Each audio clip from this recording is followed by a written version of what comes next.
Merhaba arkadaşlar, yeni aldığım hesap makinemi göstereceğim. Anahtarlıklı. Evet, burada şeyler var. Burada şuna bastığımızda bu görünüyor. Sonra burada mesela ben ne yazacağım? Atıyorum. Buradan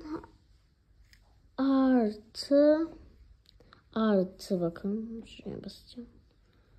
Buradan da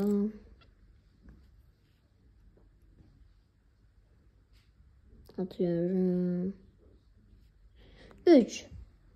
Ne çıkıyor? Cevap 3 çıkıyor mesela.